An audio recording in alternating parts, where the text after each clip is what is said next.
I'm 88 years old, and I didn't expect the hardest part of aging to be this quiet. It's not the aches, not the pills lined up beside the sink, not even the funerals. It's the shrinking, the way your world gets smaller and smaller, and nobody really notices but you. When you're young, life feels wide. There are places to go, people to meet, deadlines, birthdays, arguments, holidays, noise, always noise, and you think the noise is the burden. You don't realize it's the proof you're alive. At 88, most mornings are the same. I wake up before the sun, not because I want to, but because sleep doesn't hold me the way it used to. I lie there and listen to the refrigerator hum in the kitchen. Sometimes I can hear the pipes tick in the walls. There was a time when I woke up to... She's been gone 12 years now. I still turn my head toward her side of the bed sometimes. Habit doesn't die just because a person does. We were married for 56 years. That sounds like a long time. It was, and it wasn't. In my 20s, I believe time stretched out endlessly ahead of me. I was in a hurry back then. I thought that was what a man was supposed to be. Driven, focused, productive. I worked at the plant 6 days a week. Took overtime whenever they offered it. I told myself I was doing it for us. Margaret never complained much. She had a way of standing in the kitchen doorway when I came home, drying her hands on a dish towel. She'd ask about my day. I'd give her the short version. Same as yesterday. Then I'd sit in my chair and read the paper while she finished dinner. I thought being there in the house counted. Our children grew up in those rooms. 2 boys and a girl. I remember flashes, my daughter twirling in a yellow dress in the living room, one of the boys asking me to come outside and throw a ball. I was tired most evenings. I'd say, maybe tomorrow. There was always a tomorrow back then. That's the thing about youth.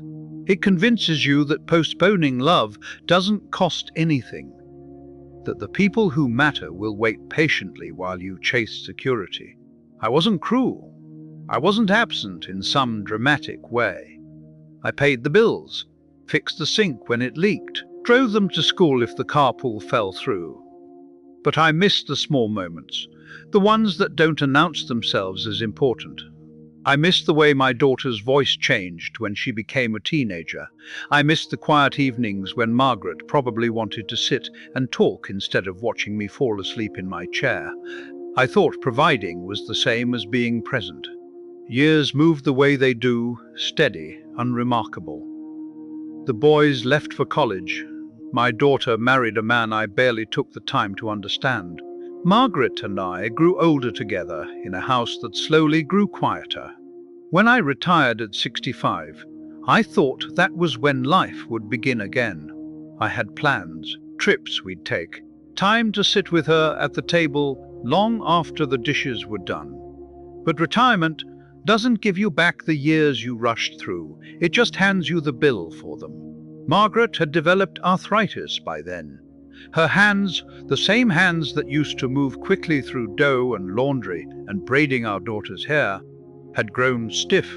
We did take a few trips, short ones. She tired easily.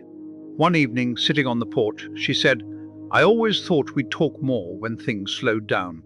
I remember nodding. I didn't know what to say. I wasn't practiced at talking. I was practiced at doing. She died at 76. Cancer. Fast. In the hospital, near the end, she squeezed my hand. Even with the arthritis, she squeezed it. She said, "We had a good life." I've held on to that sentence like a life raft, because here's the part that hurts. I don't know if it was as good for her as it was for me. After she was gone, the house changed shape. It's strange how walls feel different when there's only one heartbeat inside them. I'd reach for a second coffee cup in the morning and then put it back. The children visit when they can.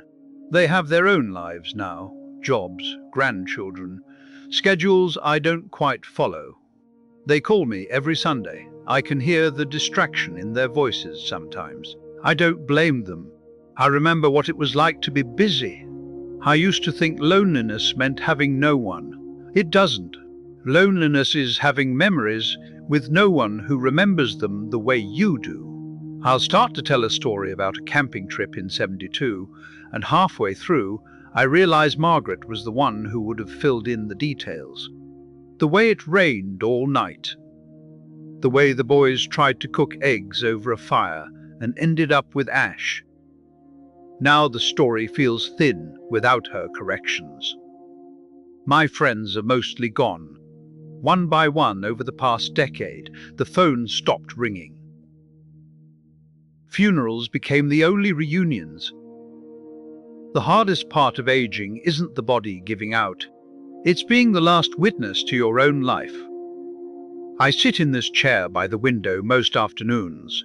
I watch the street. Families move in and out of the house across from me. I've seen 3 sets come and go in 5 years. They don't know the history of this block. They don't know there used to be a big maple tree on the corner that all the kids climbed. I remember. And sometimes it feels like remembering is a lonely job. There was a turning point for me, though, a moment I can't shake. It was about 4 years after Margaret died. My youngest grandson had a school play. I almost didn't go.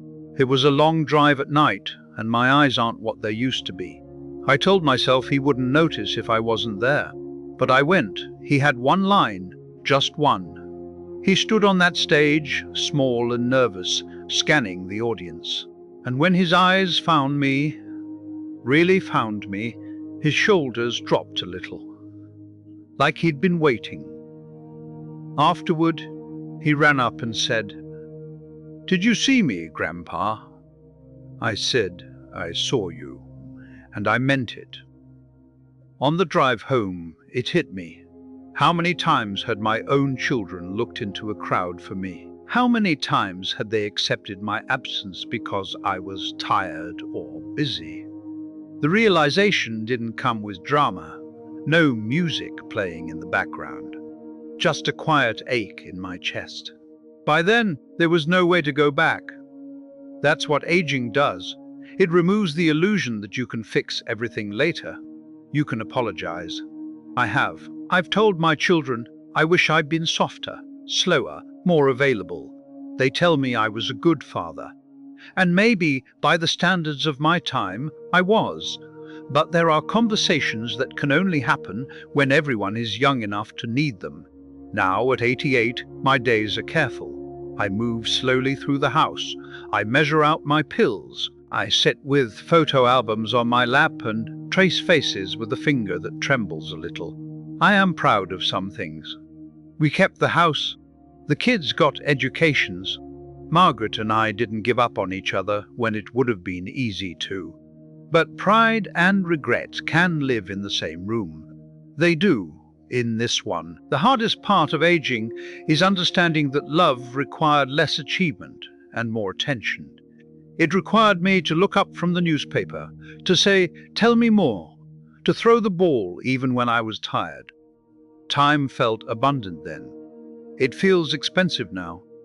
There are afternoons when the silence presses in so tightly, I turn on the television just to hear another human voice. I don't even watch it. I just need the sound. Sometimes I talk out loud to Margaret. I tell her about the weather, about the way our oldest limps a little now, the same way I do. I tell her I'm sorry for all the evenings I was present, but not really there. I don't know she can hear me. Maybe that's not the point. If you're younger than me, and you probably are, I won't give you advice. I've learned that people only understand time when they feel it slipping.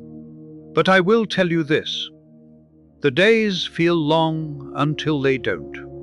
One morning you wake up and you're 88, sitting in a quiet house, holding memories like fragile glass. And you'd trade a year of your remaining life for one ordinary Tuesday from 1978, just to sit at the dinner table again, just to listen properly. Aging has taken my strength. It's taken my friends. It's taken the woman who knew me better than anyone ever will.